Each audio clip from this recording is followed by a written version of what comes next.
Hi guys. So you will probably not see my face for a little bit on these videos. My webcam unfortunately is not working and I think I might have to mail my computer off to get fixed.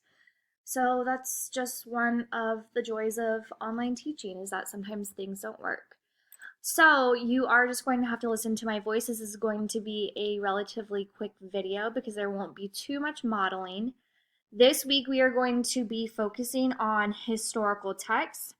And we are going to do that by reading this text about transportation. So this is called Transportation Long Ago and Today. We are going to be reading to understand the history of transportation and the most important points made about transportation. So when we say points, we mean what does the author want us to take away from this reading? What does the author want us to know about transportation? When we read historical texts, they don't just describe several events or ideas, but they also explain why they happened and why they matter.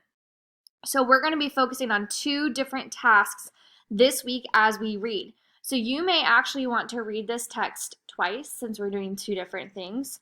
So the first thing that you're going to do is you are going to read the Myon text. If you need extra help, you can turn on the Myon sound and have it read to you, but I suggest that you read it on your own without the sound.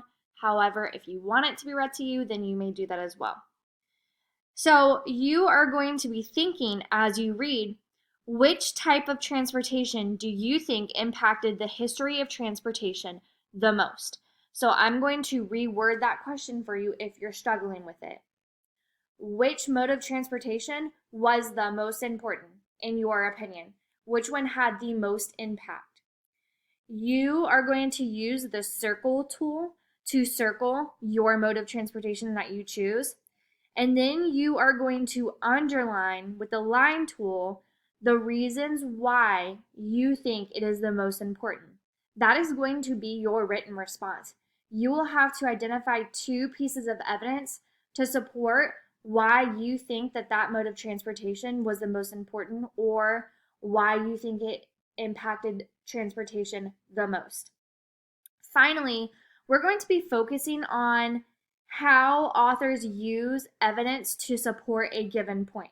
Remember, we said that when we read historical or informational texts, the author wants us to take away something important from that text or to learn something.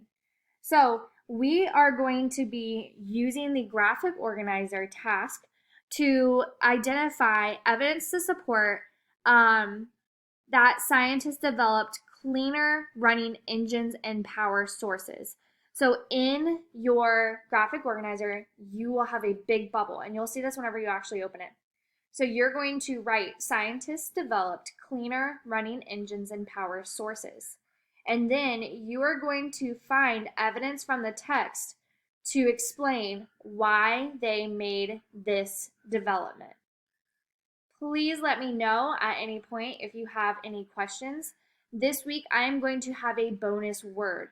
So you can get 2 bonus points by going to the bonus question and entering or selecting the word engine. So the bonus word this week is engine. This lets me know that you watched this video and you will get 2 bonus points. So if you watch this video, answer the bonus question. The bonus word is engine. Again, please let me know if you have any questions this week. You are going to read the text. You are going to fill out the graphic organizer. You are going to answer the text-dependent questions. Please make sure that you pay attention to the success criteria. And you are going to complete the Myon quiz. Now, I said this last week. I am unable on my end to see if there is a quiz at the end of each text. So if there's not a quiz, then that means that you guys got a freebie that week. So I believe that there is a quiz for this one this week. If not, I will let you know later after you guys kind of try to figure it out. This is all, Myon is, it's a good program, but there are some downfalls to using it, and me not knowing if there's a quiz is one of the downfalls. So again, please let me know if you guys have any questions, and I'll talk to you later. Bye.